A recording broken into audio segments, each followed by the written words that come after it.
All right, so ready to dive into a face-off for the ages. Mm-hmm. Andy Hug versus Changpuek, Kiatsongrit, karate versus Muay Thai. Mm-hmm. And, it's funny, September 7th just passed. Hug's birthday, right? Exactly, would have been his 60th. Wow.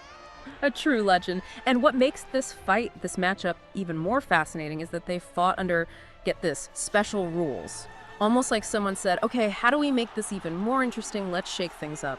I've always been fascinated by how different martial arts, different styles, stack up against each other. But I gotta be honest, when I see special rules in my notes, it always kind of makes me wonder, what are they thinking? Was it too one-sided otherwise? Right. You gotta remember the context here. This was the 90s. Karate and Muay Thai both vying for the spotlight in the kickboxing world. But let's be real, Muay Thai with its elbows, knees, clinches, the art of 8 limbs as they call it, it's often seen as having like a brutal edge in a no-rules fight. Yeah, I'm still learning the ropes here, but even I can see that Muay Thai, up close and personal like that, it just seems like it'd have the upper hand, So how did they even begin to level that playing field with these rules? They basically took away some of Muay Thai's most powerful weapons. Clinching, which is like the core of Muay Thai, was heavily restricted, and elbow strikes, forget it. It'd be like telling a boxer they can't jab. Changes their entire approach, right? Okay, yeah, I see what you mean. So already we're talking about both fighters having to adapt, especially Changpuek. And I gotta admit, looking at this picture of the two of them, Hug at 5'11", next to Changpuek, this giant of Muay Thai. Talk about David and Goliath, right? Just kidding. So knowing that Muay Thai is known for this aggressive pace, how did this rule change, this whole no clinching thing, affect how the fight actually played out? Well, it's interesting you mentioned the pacing because Changpuek was actually known to be a bit of a slow starter. Really? Yeah, which honestly, you see that sometimes in Muay Thai. Is that because of how Muay Thai fights are structured? Longer rounds? Exactly. They often use those early rounds to wear their opponents down, conserve energy. But these special rules, they kind of force Changpuek to adapt to a different rhythm, one that maybe didn't play to his strengths. Yeah. It's like they're playing a whole different game now, almost. So, okay, limiting Muay Thai is one thing, but winning against someone like Changpuek, it's got to take something special. What did Andy Hug bring to the table that allowed him to not just compete, but potentially overcome these challenges, these limitations? Well, you can't talk about Andy Hug without talking about his axe kick. The axe kick. See, that's one of those moves I've always wondered about that. It is exactly as devastating as it sounds. This one source I have describes it as, and I quote, slamming his heel down onto his opponents like an axe. Oof. Right? Imagine that force. He would often use this unorthodox move to completely catch his opponents off guard. Okay, I'm picturing it now. That's a high-impact maneuver, especially going up against Changpuek's roundhouse kicks, which the source mentions were legendary. Absolutely, Changpuek was known for those kicks. Incredibly powerful. But Hug, he wasn't afraid to mix it up either. That's where the Hug Tornado comes into play. The Hug Tornado, you're kidding, right? That's a name that demands an explanation.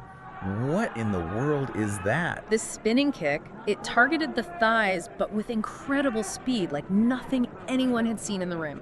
Especially not, from a traditional karateka. So we're talking real disruption here, bringing elements of surprise, unpredictability. Exactly. He was known for really adapting his karate background, to fit this kickboxing rule set. And remember those special rules we talked about? They kind of force both fighters to think outside their usual game plans. It's like they both had their go-to moves taken away and had to just improvise in real time. Okay, so we've got the tension, the styles, these unorthodox techniques. But let's get down to brass tacks. What happened? Who came out on top in this clash of the titans? Well, in the end, it was Andy Hug who had his hand raised. A win for Hug, a win for karate. So does that settle it? Does this answer that age-old question? Not quite. It's tempting to draw those lines, This means that, but it's important to remember this unusual context, this fight. It's almost like comparing apples and oranges, like you said, different rules. Or imagine a chess game where you remove certain pieces, you're playing a different game at that point. Okay, that's a really good point. So we can't just say because Hug won, that automatically means karate is better than Muay Thai, right? Exactly. This fight, it was more a fascinating study, I think, in adaptation, strategy, rather than a definitive answer to which style reigns supreme. It shows how even the most skilled fighters have to adapt to specific circumstances, rule sets, opponents. Imagine for a second that you were coaching Changpuek for a rematch. Knowing these special rules were in place, how would you even begin to advise him? how to adjust his strategy. Ooh, now there's a question I'd love the answer to. Something tells me it's not as simple as just kick harder, huh? Right. Remember, Changpuek, he was a master of Muay Thai, but the rules really restricted his ability to utilize his full arsenal. The sources mention he did land some powerful roundhouse kicks, especially in those later rounds. But too little, too late. It's possible. Hard to say for sure. Man, makes you wish there was a rematch.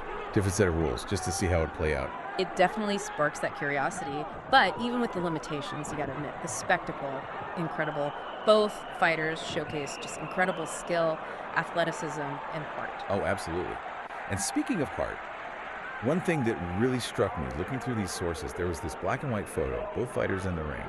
They're clearly exhausted, right? But there's this, I don't know, this sense of respect between them. Yeah.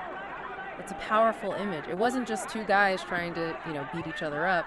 It was a display of martial arts at its finest. This mutual respect between two warriors at the top of their game. You know, it's amazing, isn't it? We started off talking about this clash of styles, right? Karate versus Muay Thai. But it became so much more than that. It really did. It became about the fighters, Yeah. about their adaptability, this willingness to innovate, even within all these rules. Exactly. And that's a lesson that goes way beyond just fighting, don't you think? No question. It makes you think about all those times we get stuck in our own ways, thinking there's only one right way to do something.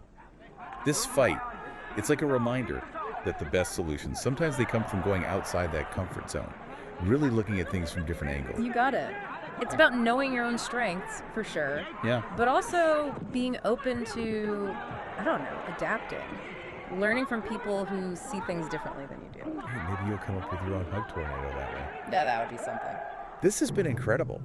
I feel like, thanks to these sources, we didn't just relive a legendary fight, but we also, uncovered something. Yeah. Some truth about adaptability, about innovation, even about respecting totally different approaches, but within that competitive spirit.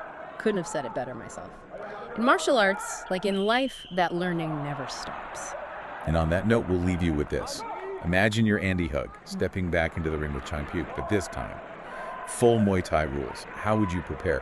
What strategies would you use to not just counter him, but to really maximize your own strengths? Think about that. Until next time.